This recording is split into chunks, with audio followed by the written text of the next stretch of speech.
Hello, everybody. Once again, we are back for more off-season festivities in the NCAA 2004 Alabama Crimson Tide Dynasty mode, chasing after Saban's rings and accolades. We grabbed ourselves Natty number 3 after year number 9. So it's taken 9 years to win 3 Natties. We've won the SEC 6 straight times, I believe, 6 or 7 times of all those 9 years. So we're on an absolute tear right now going through college football. And now we're going to look over the stats here. And Ryan Barton was on a tear this year as well. That is our 5th or 6th straight season of a quarterback throwing for over 4,000 yards, which is why we win best quarterback every single year. Demetric Lehman has a huge boost in production at the running back position than last year for J.J. Wright, which is exactly why I went with him. I had a feeling that Lehman could be a better contributor at running back, and he was. So it was a gamble that paid off. Thomas Samples has his best year on the team in his senior season, getting 1,400 yards and 7 touchdowns. Max Price also has a good year. I was hoping to see a nice little boost from Max Price. Hopefully we still keep him. Hopefully we keep any of our juniors. And Andrew Solomon, I'm really excited about Andrew Solomon in his senior season next year. I'm excited to see what he can do. Looking over the line, this is a big year for our offensive line because we're losing a lot of our line prospects, and a lot of them had their best seasons in their senior seasons. Antonio Watkins comes back in as a starter and has a great year. Aaron Jones, first year as a starter, has a great year. Zach Campbell, a decent enough year.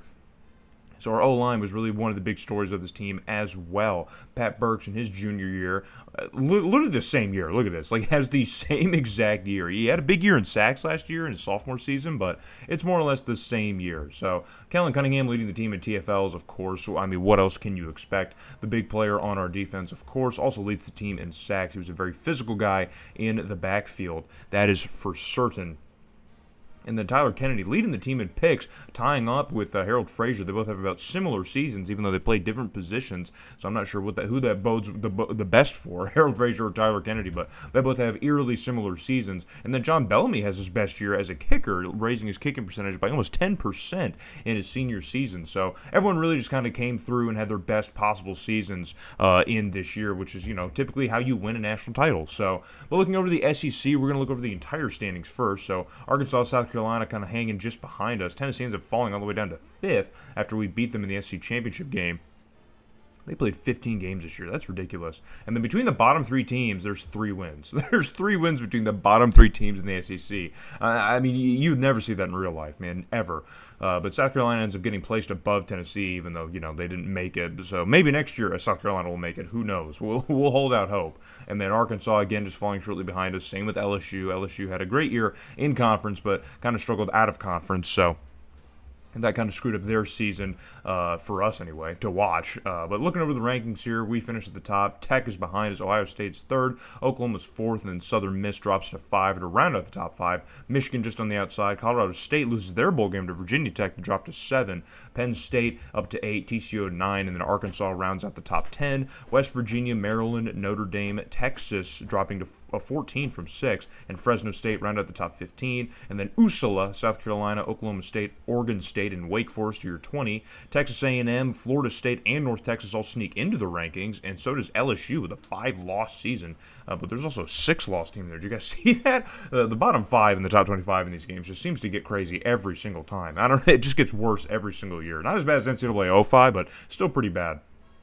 And so here are the departures that we kind of expected. So Ryan Barton, Demetric Lehman, and Max Price, all 3 huge contributors to our offense last year. Ryan Barton I was really pleased with. I thought he was one of the best quarterbacks we've had, but his season was pretty on par with where Carlos Cobb was, if you remember all the way back then. Their seasons were almost identical as I was looking at the numbers. So just to give you, I guess, a comp for Ryan Barton. But Demetric Lehman, I really had big hopes for in the senior season, but it looks like he's cashing out. He's going to leave early. And then Max Price, really, I don't think has the resume to leave early, but he's going to leave anyway. And we're also losing Thomas Samples, our top receiver, pretty much our entire offensive line starting-wise. Kellen Cunningham, our best defensive lineman.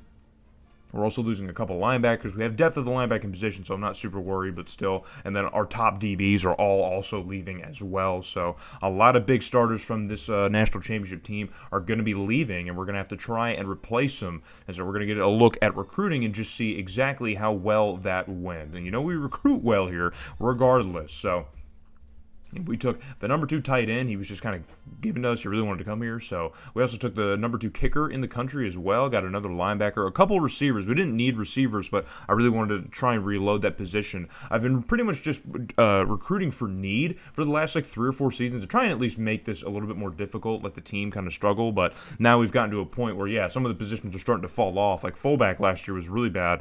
And so now I'm trying to rebuild some of the areas of the roster. And so looking over some of the people that we missed, there was a quarterback from that ended up going to Michigan that I wanted, a defensive tackle to replace Kellen Cunningham that ended up going to Maryland. We lost a receiving prospect. That cornerback that went to Notre Dame I really wanted. We lost a receiver to North Texas, you know what I mean? We lost a center to UCLA who I also really wanted, the number 2 center in the country. So, and for the first year, and I don't know how many, dude, probably 6 or 7 years, we do not have the top recruiting class. There's actually a few in front of us. So Virginia Tech, Colorado State, Ohio State, and Texas all have huge years recruiting with over 10 or more 5-star prospects. We only have 8, but we load our team with also 6 more 4-star prospects. So we're definitely still reloading. We're not losing a step by any means, but there are now 4 teams in front of us that are all kind of flirting with being better than we are within the coming season. So, and those are all teams that haven't been, shocks. Like Ohio State, Virginia Tech, and Texas have all been good consistently in this sim. So those are teams that we have to look out for, have to watch for. We beat those teams this year and the last year. We beat Ohio State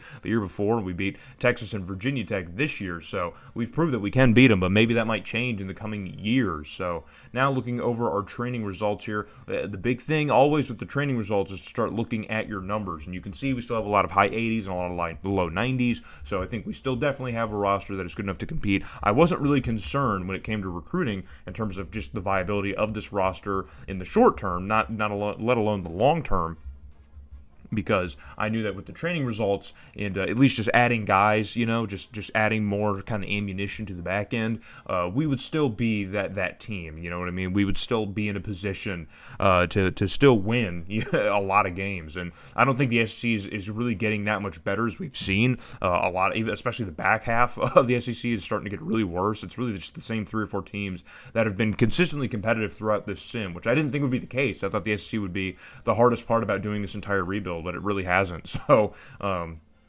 looking over our depth chart now, Stanford Matthews is going to start as a senior up to a 97 overall. And then we have LaShawn Robinson, who's a junior at 93. He will probably start next year, most likely. And then it drops all the way to Dre Gates in 81, who we just recruited this offseason.